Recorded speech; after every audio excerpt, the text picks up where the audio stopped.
இங்கே வந்திருக்கக்கூடிய அனைத்து கட்சி தலைவர்களுக்கும் பிரதிநிதிகளுக்கும் என்னுடைய நெஞ்சார்ந்த வணக்கத்தை நான் தெரிவித்துக் கொள்ள விரும்புகிறேன்.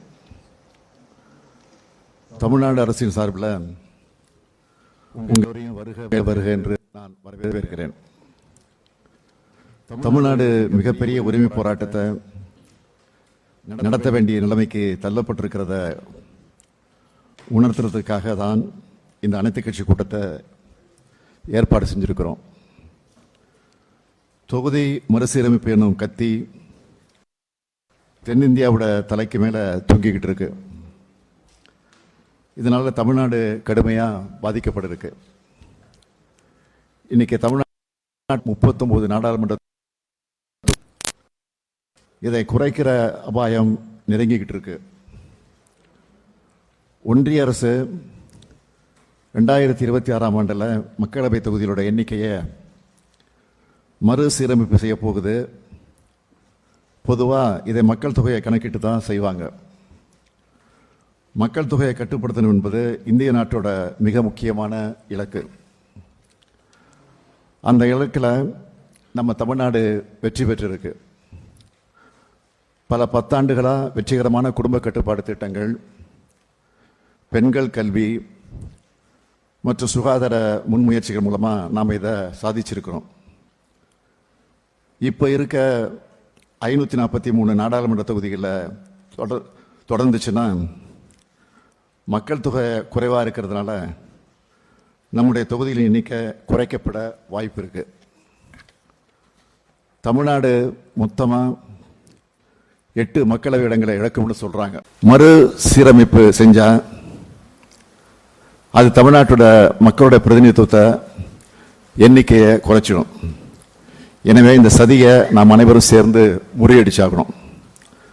மக்கள் தொகை அடிப்படையில் மக்களவை, மாநிலங்களவை மற்றும் சட்டமன்ற பேரவைகளோட இடங்கள் குறையும்னு சொல்றது மக்கள் தொகை கட்டுப்பாடு என்னும் கொள்கையை முனைப்பாக செயல்படுத்தி நாட்டு வளர்ச்சியில் பெரும் பங்காற்றுள்ள தென் மாநிலங்களுக்கு தரப்படுகிற தண்டனையாகத்தான் அமையும்.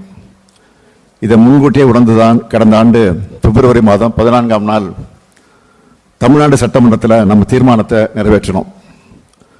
தமிழ்நாட்டோட உரிமை, கூட்டாட்சி கருத்தியலோட கோட்பாடு, தமிழ்நாட்டு மக்களோட பிரதிநிதித்துவம் உள்ளிட்ட எதுவும் பாதிக்கப்படக்கூடாது என்பதை தீர்க்கமா திடமா அப்பவே நாம வலியுறுத்தி இருக்கிறோம். இந்த தொகுதி மறுசீரமைப்பு என்பது தமிழ்நாட்டுக்கு மட்டுமல்ல, ஒட்டுமொத்த தென்னிந்தியாவுக்கே அபாயமான செயல். இதில் நமக்குள்ள கருத்து மாறுபாடு இருக்குதுன்னா இருக்காது. நமக்குள்ள கருத்து மாறுபாடு நிச்சயமா இருக்காதுன்னு நான் நினைக்கிறேன், இருக்கக்கூடாதுன்னு விரும்புகிறேன்.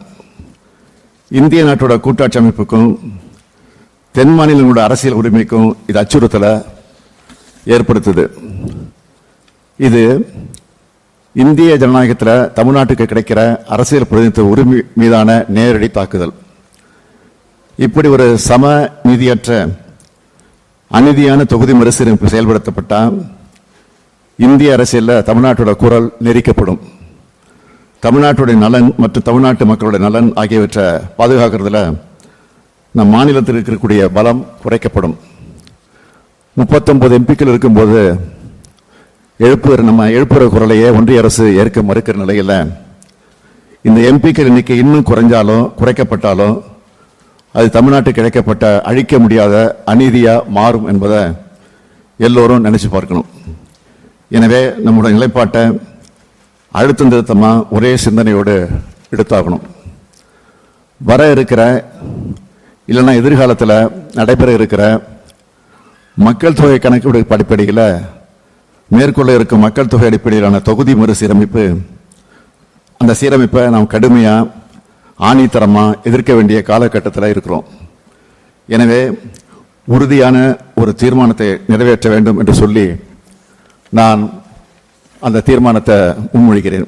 தீர்மானம்: இந்திய நாட்டின் கூட்டாட்சி அமைப்புக்கும் தமிழ்நாடு மற்றும் தென்னிந்திய மாநிலங்களின் அரசியல் பிரதிநிதித்துவ உரிமைக்கும் மிக பெரும் அச்சுறுத்தலை ஏற்படுத்தக்கூடிய மக்கள் தொகை அடிப்படையிலான நாடாளுமன்ற தொகுதி மறுசீரமைப்பை இந்த அனைத்து கட்சி கூட்டம் ஒருமனதாக கடுமையாக எதிர்க்கிறது. நாட்டின் நலனுக்காக மக்கள் தொகை கட்டுப்பாட்டை முனைப்பாக செயல்படுத்திய ஒரே காரணத்திற்காக தமிழ்நாடு உள்ளிட்ட தென் மாநிலங்களின் நாடாளுமன்ற பிரதிநிதித்துவம் குறைக்கப்படுவது முற்றிலும் நியாயமற்றது. இந்த வகையில் மக்கள் தொகை கட்டுப்பாட்டை அனைத்து மாநிலங்களும் முன்னெடுப்பதை ஊக்குவிக்கும் வகையில் 1971ஆம் ஆண்டு மக்கள் தொகை அடிப்படையிலேயே நாடாளுமன்ற தொகுதிகள் தொடர்ந்து வரையறுக்கப்படும் என்று கடந்த 2000 ஆண்டில் அன்றைய பிரதமர் அவர்கள் உறுதியளித்தவாறு தற்போதும் இந்த வரையறை 2026 மேலும் 30 ஆண்டுகளுக்கு நீட்டிக்கப்படும் என்று மாண்பு பிரதமர் அவர்கள் நாடாளுமன்றத்தில் உறுதி அளிக்க வேண்டும். மேலும் நாடாளுமன்றத்தில் தற்போதைய உறுப்பினர் எண்ணிக்கை உயர்த்தப்படும் பட்சத்தில் 1971ஆம் ஆண்டு மக்கள் தொகை அடிப்படையில் தற்போது நாடாளுமன்றத்தின் இரு வகைகளிலும் மாநிலங்களுக்கிடையே எந்த விகிதத்தில் தொகுதியின் எண்ணிக்கை உள்ளனவோ அதே விகிதத்தில் தமிழ்நாடு உள்ளிட்ட தென் மாநில தொகுதியின் எண்ணிக்கையை உயர்த்துவதற்கு தேவையான அரசியல் சட்ட திருத்தத்தை மேற்கொள்ள வேண்டும் என ஒன்றிய அரசை இந்த அனைத்து கட்சி கூட்டம் வலியுறுத்துகிறது. தொகுதி மறுசீரமைப்புக்கு தமிழ்நாடு எதிரானதாக இல்லை என்றும் அதே சமயம் கடந்த 50 ஆண்டுகளாக சமூக பொருளாதார நலத்திட்டங்களை சிறப்புற செயல்படுத்தியதற்கான தண்டனையாக தொகுதி மறுசீரமைப்பு அமைந்துவிடக்கூடாது எனவும் அனைத்து கட்சி கூட்டம் வலியுறுத்துகிறது. இக்கோரிக்கைகளை தமிழ்நாட்டின் குறைந்தபட்ச கோரிக்கைகளாக அனைத்து கட்சி கூட்டம் முன்வைக்கிறது. இக்கோரிக்கைகளையும் அவை சார்ந்த போராட்டத்தை முன்னெடுத்து செல்லவும் மக்கள் மத்தியில் இப்பிரச்சனை குறித்த விழிப்புணர்வை ஏற்படுத்திடவும் தமிழ்நாடு உள்ளிட்ட தென் மாநிலங்களிலிருந்து நாடாளுமன்ற உறுப்பினர்களை கொண்ட கட்சிகளின் பிரதிநிதிகள் அடங்கிய கூட்டு நடவடிக்கை குழு ஒன்றை அமைத்திடவும் அதற்கான முறையான அழைப்பை மேற்படி கட்சிகளுக்கு அனுப்பி வைக்கவும் இக்கூட்டம் தீர்மானிக்கிறது. இந்த தீர்மானத்தின் மீதான உங்களுடைய கருத்தை அனைத்து கட்சி தலைவர்களும் பதிவு செய்ய வேண்டும் என்று கேட்டுக்கொள்கிறேன். மீண்டும் உங்கள் எல்லோருக்கும் என்னுடைய மனமார்ந்த நன்றியை தெரிவிச்சுக்கிறேன். நன்றி, வணக்கம்.